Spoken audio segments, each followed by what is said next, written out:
I found proof my wife cheated by sleeping with multiple men on a secret app after my daughters suggested open marriage, and it destroyed me. I stared at those dim lines so many nights that I practically had them memorized. The thin, pale stripes fell across the ceiling, broken by the shadow of the overhead fan. The clock glowed 2:03 a.m., then 2:10, each minute taunting me with how relentlessly time pushed on while I lay there, wide awake, stewing in my own thoughts. The nauseous swirl in my stomach had become familiar, like a dark creature gnawing at my insides. My wife, Amy, was asleep right beside me, sprawled in her typical unceremonious way. One leg protruded from beneath the sheets, an arm flung across a pillow, and her hair tangled around her face. Normally, I might have found it endearing, but lately, I felt like there was an invisible line carved between us. Something about how she slept these days seemed staged, almost like she was purposely turning her back to me. It made me feel pathetically isolated. I'd been married to Amy for 25 years, but the past month or so had shifted everything. That shift, that nagging sense that something was off, fed my insomnia like gasoline on a fire. She had changed, not in the usual midlife crisis sense, not in subtle ways. She had changed in bed. Our old routine, once a stable, if not thrilling, script, was suddenly tossed aside. She'd become adventurous, intense, aggressive even.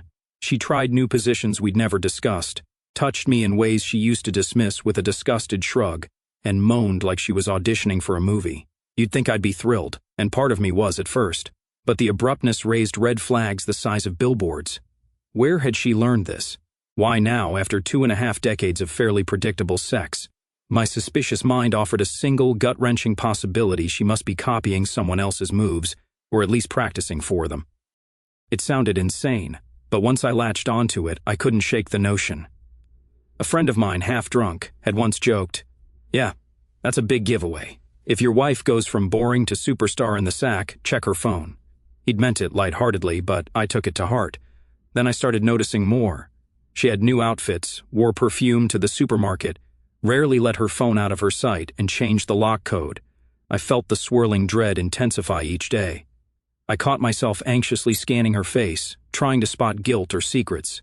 Each night, I replayed every new quirk in bed, every unusual moan, every faraway look in her eyes when she thought I wasn't watching. My throat felt parched, and my heart thudded uncomfortably. I swallowed and whispered her name in the dark, Amy. She gave the slightest twitch, but otherwise her breathing remained steady. Maybe she was asleep, maybe she was pretending. Either way, her refusal or inability to talk about it ignited a spike of anger in me. I turned onto my side, trying to push it down, but failing miserably. Finally, I raised my voice. "Amy, come on. I know you're not out cold." She stirred, letting out a low groan of annoyance. That was my answer. She was awake but didn't want to engage.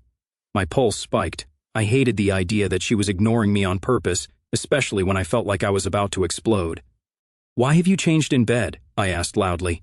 "I've known you for a quarter century, and overnight you're someone else. Are you copying something you saw online, or is it something you learned with someone else?" She kept her back to me, but I sensed her stiffen. "It's 2 a.m, she mumbled. "Not now." "It's exactly now," I shot back. "I'm not sleeping anyway. You're not giving me any peace of mind. I'm losing it here. Are you messing around?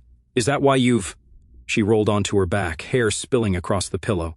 "You're being paranoid," she snapped. Why can't it be that I finally wanted something different? I felt myself trembling. Because you always acted disgusted by certain things. Now you do them like you're reading from a porn star's manual. Don't try to gaslight me. I know you. This is more than just being open-minded all of a sudden. She threw an arm over her forehead. "Oh my God, Chris, enough. I am too tired for this." My anger flared hotter. "That's convenient. I guess your energy only appears when you're trying out new tricks in bed. The rest of the time you're exhausted, especially when I want honest answers." She slapped her palm onto the mattress in frustration. "Shut up," she hissed. "I can't handle you right now." I glared in the darkness, adrenaline coursing through me. "Fine. Walk away again. Pretend none of this matters." She grabbed a spare pillow, got up, and stomped across the room. The sliver of light from the hallway revealed her tight jaw and furious eyes. "I'm going to the guest room," she said, voice shaking. "Enjoy your lonely night." I couldn't stop myself. "Don't forget to bring your phone in case one of your side pieces texts," I sneered. She froze, her silhouette tensed. "You'll regret that," she whispered, tears lacing her tone. "You're such a—" Before she could finish, I cut her off, practically spitting my words. I hired a private investigator to watch you. I'll know everything soon enough." Her sharp intake of breath was audible. She didn't say another word, just fled, leaving the door open behind her. A moment later, I heard the guest room door slam and muffled sobbing. It prickled at my heart, but I was too furious to follow. I stared at the dark ceiling, fists clenched, trapped in my own brutal storm of suspicions and shame. The next morning, I left the house before dawn, anything to avoid another hostile encounter. My eyes burned from lack of sleep, and my nerves buzzed. I hit the gym with manic energy, pounding the treadmill, hoisting weights until my arms felt boneless. Somehow, the physical pain helped distract me from the mental anguish. After showering, I glanced at my reflection in the locker room mirror. My hair, once a solid brown, was streaked with gray. Lines etched around my eyes, and a trace of belly fat stubbornly clung to my frame. I was 50, soon to be 51, and I felt every bit of it. But what I saw most in that mirror was the gaunt fear in my face, the look of a man who suspected his wife of cheating and dreaded confirmation. I had to swing by the house to grab some work papers. I steeled myself, hoping Amy would be gone. When I parked in the driveway, her car was nowhere in sight, thank God. I stepped inside, my mind already drifting to the day's tasks, when I heard voices floating down from upstairs. My daughter's voices. That stopped me cold. Julie was 21, Kate was 20, both in college. They rarely dropped by unannounced, but maybe Amy had summoned them. I lingered at the foot of the stairs, straining to hear. Their voices were tense, hushed. "Mom is going way too far," Kate was saying. "She told me about using that Pure app to meet men. She said it's easier to hide from Dad than she ever imagined." I didn't think she'd do this. My blood turned to ice. I inched closer, pressing my back to the wall. Julie's voice trembled with guilt. "We kind of suggested it, remember? The open marriage idea. We told her it might spice things up, but I never thought she'd run off hooking up with random guys." Open marriage. The words banged around my skull like a loose pinball. My daughters had suggested it, and Amy had taken it to heart. Kate made a small, whimpering sound. Now she's meeting men behind Dad's back. God, if he finds out we practically gave her the idea, he's going to hate us. I feel sick. Something inside me shattered. My own children had, intentionally or not, handed their mother the blueprint for this betrayal. I swallowed hard, pushing back the fury so I could continue listening. Julie sighed heavily. "We just wanted them to fix their relationship. Mom said she was bored, that Dad never listened to her. We figured some couples do an open thing, they talk it through. We assumed they'd talk it through." Kate's voice wavered. "She never told Dad. She just jumped into it. She uses that dating app to find guys to get that excitement. This is so messed up. I couldn't stand anymore." My head spun with a mix of hurt, betrayal, and confusion. Keeping my composure was like balancing on a razor's edge. I stepped away from the stairs and called up, my voice booming in the silence. "Julie, Kate, come down here now." The hush that followed was instant. I heard a frantic shuffle, then they both peered over the banister. Julie's face was pale. Kate's eyes glistened with tears. They descended slowly, as if approaching a firing squad. I crossed my arms. What the hell did I just hear? Julie tried to speak, but Kate blurted, "Dad, it's not what you think." I held up a hand, cutting her off. "Don't you dare downplay it. I just heard you two talking about telling your mother to go for an open marriage. You gave her a nudge toward that Pure app, right?" They looked at each other in distress. Julie swallowed hard. "Dad, we never told her to cheat on you secretly. We just said maybe an open arrangement could help if you both agreed. Mom was miserable, complaining you wouldn't try anything new. We thought if you did it together, she wouldn't feel so trapped." My heart hammered. "You realize how twisted this sounds? You're my daughters. You basically gave your mother the green light to screw around." "No!" Kate exclaimed, tears running down her cheeks. "We just mentioned it, Dad. She said she'd talk to you first. We never thought she'd do it behind your back." I glared at them, feeling a swirl of rage and heartbreak. "Well, you see how that turned out. She's hooking up with random men. My own daughters inadvertently set this in motion. I can't believe it." They both tried to approach me, arms outstretched. "We're sorry," Julie whispered. "Please, we love you. We never wanted this." I couldn't look at them. My eyes focused on the stairs, the carpet, anything else. My anger boiled. "Get out," I muttered, voice taut. "I can't stand the sight of you right now." "Dad," Kate pleaded, sobbing. "Go," I roared, the force of my voice echoing off the walls. "I need space. Go back to campus, do whatever you want, just leave me alone." They bolted, tears staining their faces, grabbing their bags and stumbling out the door. The air rang with the memory of my outburst, and I felt something inside me die a little. My own daughters. How could they do this, even unintentionally? That afternoon I met with Jerry, the private investigator I'd hired weeks ago, at a Greasy Spoon diner on the edge of town. Jerry was in his 60s, all lean muscle and wiry white hair. He'd been in the business for decades, the kind of guy who'd seen everything. Yet his eyes were heavy with sympathy as he waved me into the booth. "Chris," he said, his tone grave, "I've collected quite a bit more since we last spoke." He opened a folder, revealing stacks of photos, phone logs, and typed-up transcripts. My stomach clenched. The top photo showed Amy stepping out of her car, wearing a tight dress I didn't recognize.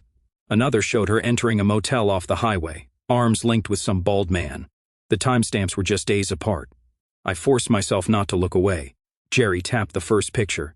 "This here is Derek, one of the men she's been seeing. They met through pure. He and your wife met 3 different times, once at a local cafe, once at the motel, and once at his apartment." My head pounded. Amy at that man's apartment. For how long? Doing what? He shuffled the next set of photos. This man, Luke, from Massachusetts, they apparently chose a spot halfway to meet for dinner, then spent hours at a bed and breakfast. I followed them until they checked in. 4 hours later, they left separately. It was like being stabbed, one slow inch at a time. But Jerry wasn't done. He showed me screenshots of text exchanges. This is from a user named Nacho Man, real name Brian. Looks like they only met in person once, but there was explicit messaging. I skimmed the cringeworthy texts. "Brian, Nacho Man, you like it rough? I have interesting toys. I can bring a friend if you want group action. Amy Amethyst 39, haha, not sure yet. But hashtag YOLO, you only live once, right? Let's see if I'm feeling adventurous." I felt physically ill. This was my wife, a woman who had once crinkled her nose at the mere mention of anything beyond vanilla sex, now telling strangers, "You only live once." Jerry gently closed the folder when he saw my face contort. "I'm sorry," he said, "but I wanted you to know the extent." I tried to swallow, but my mouth was bone dry. "Thank you, Jerry. Send me the final bill." He nodded. I shoved my way out of the booth and stumbled to my car, the folder under my arm, my entire world spinning. That evening, I spread the photos and transcripts across the dining table, a stark mosaic of betrayal. Amy came home. I heard her footsteps hesitate in the foyer. Maybe she sensed I was there with proof. She walked in, eyes flicking to the table. Her face paled. What is this?" I tapped the papers. "Your side hobby, apparently. A thorough breakdown of who, when, and where. Derek, Luke, Brian, a.k.a. Nacho Man. Recognize them?" Amy's mouth opened, but no words came out. She finally choked out, "This is an invasion of privacy." I let out a cold, humorless laugh. "Right. My wife hooking up with multiple men is my invasion of your privacy." She glared, tears welling in her eyes. "I told you I needed excitement, Chris. I tried dropping hints." "Oh, so this was my fault?" My voice rose, and I waved the pictures in her face. "This is your idea of excitement? You realize our daughters told me about how they suggested open marriage. They told me you said you'd talk to me first." She stiffened, looking both ashamed and defensive. "I knew you'd never agree. You're so close-minded. I cut her off. "So you took an idea they mentioned, and instead of having an adult conversation, you jumped on an app for casual flings. Then you lied to me for weeks." Amy's eyes flashed. "I had to. You'd have shut me down, just like you always do." I was drowning in boredom, feeling stuck in the same routine for decades. "And sleeping with random guys behind my back fixed that?" I asked, voice trembling with rage. "You let them do things you never even tried with me. That's the part I can't forgive, that you unlocked a new side of yourself for them and never thought to talk to me." She bit her lip, tears spilling down her cheeks. "I was afraid you'd see me differently or worse, refuse me. I felt like I had no choice." Something in me snapped. "You always had a choice. You could have divorced me if you were that unhappy. Instead, you gutted our marriage from the inside out." She slammed her hand on the table. I felt I had no voice. "You overshadow everything, always the final say. I needed to break free." "You broke everything," I retorted. "Congratulations." Trembling, she grabbed her purse and fled upstairs. I sank onto a chair staring at the photos, feeling as if a bomb had gone off and I was sitting in the wreckage. A couple of days later, I was at the house gathering papers for a lawyer. The tension between Amy and me was now at nuclear levels, but she wasn't there that morning. Just as well. I heard the front door open and my daughters calling my name. "Dad, you here?" I stiffened, memories of their betrayal still raw. They edged into the living room, their faces drawn with worry. Kate spoke first, voice shaking. "Dad, we're so sorry. We've barely slept. We never wanted to cause all this." Julie nodded. "We feel terrible." The open marriage suggestion was supposed to be a stepping stone for you two to find a solution together. We didn't realize Mom would do it without you. I slowly turned to face them. You think that helps me right now? My voice was cold. I'm furious at your mother for cheating, and at you two for handing her the idea. They looked stricken. Kate's eyes brimmed with tears. Dad, we only had Mom's perspective. She said you were emotionally distant, that you never listened. We believed her. We thought you wouldn't even consider any new approach. A bitter laugh escaped me. So your brilliant solution was for her to find random sexual partners? That's progressive, right? Julie sighed, tears on her cheeks. We didn't literally say go cheat. We said if you both agreed maybe it would help. A friend's parents tried it, and apparently it worked. We're sorry. Anger and heartbreak warred inside me. I'm not sure I can forgive you, I said bluntly. I love you both, but I can't just forget that you basically validated her stepping out on me. They both started crying, heavy sobs that twisted my gut. I fought the urge to console them. My paternal instinct battled with my fury. Finally, I mustered. I need time. Go back to school, stay out of this for a while. Let me handle the fallout. Kate choked on a sob. But Dad… No, I said firmly. I can't look at you without thinking about how this started. I need space. They lingered, tears streaming, but I turned away. They left, and the door clicked shut behind them. The air felt oppressively still. Afterward, I collapsed on the couch, hands over my face, wishing I could rewind the clock 1,000 times. That night, I fled to my parents' place, a modest home on the other side of town. They were in their 70s and had always been supportive, though we weren't a family of oversharers. Still, seeing me show up with a suitcase startled them. Chris, what's wrong? My mom asked, eyes wide with concern. Let's just say I'm having marital issues, I replied, voice strained. They coaxed it out of me, piece by painful piece. I didn't go into the exact detail about the open marriage concept or how my daughters had been involved, but I told them Amy had been unfaithful repeatedly, and I was considering divorce. My parents were appalled and quietly furious at Amy. My father kept murmuring, unbelievable, while my mother fretted over how I looked like I hadn't slept in a week. I spent the night on their sofa bed, staring at the ceiling. I felt safer than at home, but the heartbreak was unrelenting. The next morning, I decided I'd go back to the house when Amy wasn't around to gather more of my belongings. Staying under the same roof with her felt impossible now. When I got home the next day, I found Amy pacing in the living room, phone clutched in her hand. She whipped around to face me when I stepped inside. Did you tell your parents? She demanded, eyes blazing. They've been blowing up my phone, leaving messages calling me a whore, saying I've disgraced the family.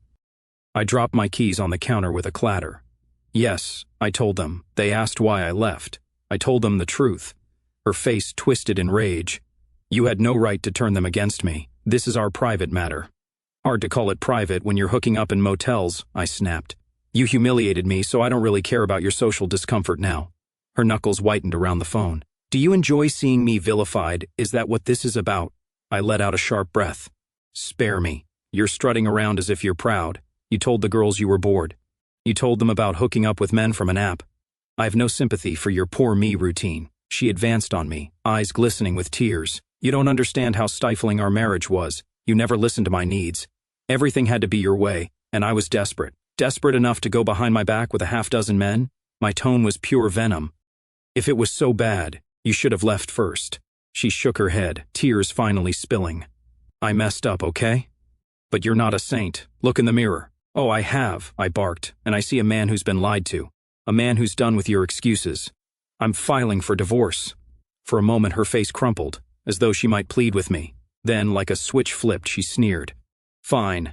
Good luck finding someone who'll endure your uptight, boring style. Maybe your next wife won't hire a personal trainer to learn new moves behind your back. The comment stung so badly I almost lunged. Instead, I shoved past her, grabbing a stack of papers off the table and heading for the front door. She flung it open for me, practically shoving me out with one last glare. As it slammed behind me, I realized I felt a strange combination of fury and relief, as though the finality was settling in. A close friend of mine, Stacy, who was also my boss, owned a small lakeside cottage about 30 minutes away. When I vented to her about the situation, she offered the place as a refuge for a while. I arrived there with a couple of suitcases, still reeling from the confrontation. The cottage was cozy but old-fashioned, with creaking floorboards and a simple layout, a living area, a tiny kitchen, a bedroom, and a bathroom. A large window overlooked a sparkling lake framed by pine trees. Despite my tumultuous emotions, I felt a momentary calm seeing the water gently ripple in the breeze. The first night, I barely slept again, but at least I was out of the war zone. I paced the small living room, phone in hand, ignoring calls from Amy. My daughters texted every few hours, alternating between apology and desperation. I answered only with curt messages, "I'm safe. Need time." In the following days, I tried to settle into a routine. I had Zoom meetings for work, conference calls, and emails. Whenever I felt the walls closing in, I walked along the shore or rented a kayak. The physical exertion offered a brief escape from the swirl of bitterness in my head. Yet, whenever my mind drifted, images of Amy and her friends flickered like a horror slideshow. The texts about #YOLO, you only live once. The mention of a guy with a foot fetish who praised her arches, the flirting in that bed and breakfast. Each memory made my stomach clench. One morning, about a week into my stay, I heard a car outside. The next thing I knew, there was a soft knock on the door. I opened it to find Julie and Kate, each looking tentative, clutching takeaway cups of coffee and a paper bag. I stared, not quite ready for a heart-to-heart. They must have seen it in my eyes because Kate immediately said, "We're sorry for ambushing you, Dad. We really want to talk." Julie offered me one of the cups. "We brought your favorite, mocha latte." I accepted it wearily, stepping aside to let them in. The living space was cramped, so we all hovered by the small dining table. I cleared my throat. I said I needed space. Kate set the bag of pastries down, wringing her hands. "We know, but we can't just ignore you. You're our dad, and we see how much pain this has caused." "Yeah," Julie added. "We wanted to see if there's anything we can do to fix, well, everything." My anger still simmered, but a chunk of it had worn down into exhaustion. I gestured for them to sit. "I don't know what to say to," I began quietly. "You're my daughters, but you pushed your mother toward a solution that didn't involve me. How do I move past that?" Julie's eyes filled with tears. "We were stupid. We thought we were being modern or helpful. On campus, so many people talk about polyamory, open relationships. It seemed normal." Kate nodded vehemently. "We never wanted her to cheat on you. We thought if you were both in on it, it could resolve tension. But Mom just took it and ran without you." A weary sigh escaped me. You see how badly that turned out. They exchanged guilty looks. Kate ventured, "Dad, we love you." "We love Mom too, but we know she messed up. We never wanted you to feel betrayed by us." "You might not have wanted," I replied, "but that's what happened. Every time I think of the fiasco, I remember you two telling her about this ridiculous app. That pure thing is basically a meat market for no-strings sex." Julie hung her head. "We know. She told us after the fact that it was easy and discreet, but it makes us sick to think she used something we mentioned." The anger in me was ebbing, enough to let sorrow creep in. I cleared my throat, trying not to tear up. "Look, I'm not banning you from my life forever, but I'm hurting. I can't just pretend everything's normal." They both started crying softly, and I felt my chest tighten. Slowly, I reached across the table, letting them hold my hands. I blinked back tears, feeling some fraction of my resentment thaw, replaced by regret that our family had crumbled so drastically. Julie spoke through her tears. "We'll give you whatever time you need, Dad. We promise." Kate sniffled. "We just want you to know we do love you, and we'll be here if you want us." I nodded, not trusting my voice. They squeezed my hands, then quietly stood. After awkward hugs, they departed, leaving me alone with a storm of emotions. I sank onto the couch, letting the tears come. As furious and betrayed as I felt, I couldn't deny that I missed my daughters. The weeks that followed felt like a slow slog through emotional quicksand. I returned to the marital home now and then, mostly to check the mail, grab documents, or meet with potential real estate agents about selling the place. Amy was rarely there when I showed up, and that suited me fine. On the few occasions we crossed paths, tension crackled like a live wire. One time, she was heading out just as I arrived, dressed in a short, tight skirt. She didn't say a word, only flicked me a glance of annoyance before disappearing. Part of me wondered which man she was meeting this time. Word got around in our social circle. I started receiving calls from mutual friends, some offering sympathy, others clearly fishing for gossip. One friend, Carol, confided that Amy had proudly talked about hooking up with a man who had a weird foot fetish. Another friend mentioned seeing Amy out at a bar with a heavily tattooed guy, laughing and flirting openly. It made me sick, but also hammered home the reality. She had stopped hiding. This was who she was now, or maybe who she'd always wanted to be. Sometimes I tried to remember the good times, our early years, our wedding, the birth of our daughters, but each memory felt overshadowed by the images of her new life. It was like the person I'd loved was replaced by a stranger who gloated on social media about living my best life. She posted photos in clubs, hashtags about #freedom, and pictures with men whose arms were wrapped around her waist. It was a dagger to my chest each time I glimpsed it. Eventually, I sat down with an attorney named Natalie, an old colleague of Stacy's, specializing in complicated divorces. I brought her the PI's evidence, bank statements, everything. She leafed through the details, nodding grimly. "We're in an at-fault state," she explained. "Infidelity is a strong ground that can affect alimony, property division. Are you ready for a fight? Because it could get nasty." I sighed. I just want it to end, but I also don't want her walking away with my life savings. She's the one who lied, who used an app for hookups. Natalie tapped a pen against the table. "If we go hard, we can likely secure a favorable settlement. However, if her lawyer counters with claims of emotional neglect or controlling behavior, it can drag on. It's up to you how aggressive we get." I pressed my fingers to my temples. I'm furious, but I'm also tired. Let's just aim for fair, not for revenge. Let me keep my retirement intact, and she can have her share of the house sale. Natalie nodded. "Understood. I'll draft up the papers." A few weeks after that, we had the last major confrontation. I arrived at the old house to walk through it with a realtor. The plan was to discuss listing details. Amy was there, leaning against the kitchen counter, scrolling her phone. She barely looked at me as the realtor walked around, making notes. When the realtor stepped outside to examine the backyard, Amy pushed off the counter, crossing her arms. "We need to talk about the house," she said curtly. "I'm not cleaning it. You're better off hiring professionals." I managed a bitter chuckle. "You're a real estate agent yourself, or did you forget? Couldn't you handle that?" She rolled her eyes. "I deal with selling property, not scrubbing it. Besides, I'm done bending over backward. I don't owe you anything." My temper spiked. "Oh yeah, I forgot. You're too busy hooking up with men from Pure to worry about standard upkeep." Her eyes blazed, and she took a step closer. "Stop bringing that up. It's my life. I'm not sneaking around anymore." I let out a low hiss. "No, you've made it clear you're proud of it. Everyone sees your new lifestyle, foot fetishes, YOLO, you only live once, and whatever else you brag about. Enjoy it while it lasts." She scowled. "You're so judgmental. At least I'm not playing victim while digging for sympathy from everyone we know." My voice was dangerously calm. "Don't flatter yourself. People see the truth. That you betrayed me. They can draw their own conclusions." The air felt suffocating. We stood there, a few feet apart, radiating mutual fury. Just then, the realtor returned, a forced smile on her face as she tried to pretend she hadn't overheard. We stepped away from each other, silent, as she discussed potential listing prices. The tension was so thick it was painful. By the time she left, I grabbed my car keys and stormed out without a word.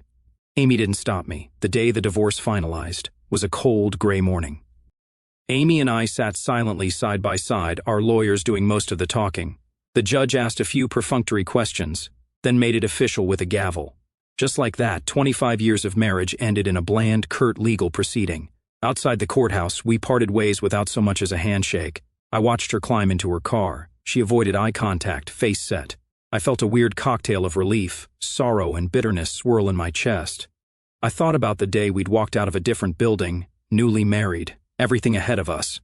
Now this was how it concluded, silent, cold, irreparable.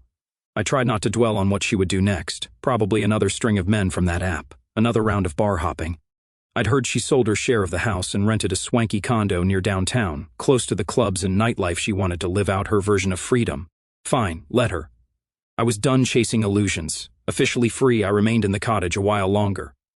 The for sale sign went up in front of our marital home, and prospective buyers came and went. My daughters occasionally checked in, worried about how I was coping. I still felt raw about their involvement, but time had blunted the edges of my anger. They were naive and misguided, not malicious. They tried to help in the strangest, most disastrous way possible, and I knew they were suffering guilt of their own.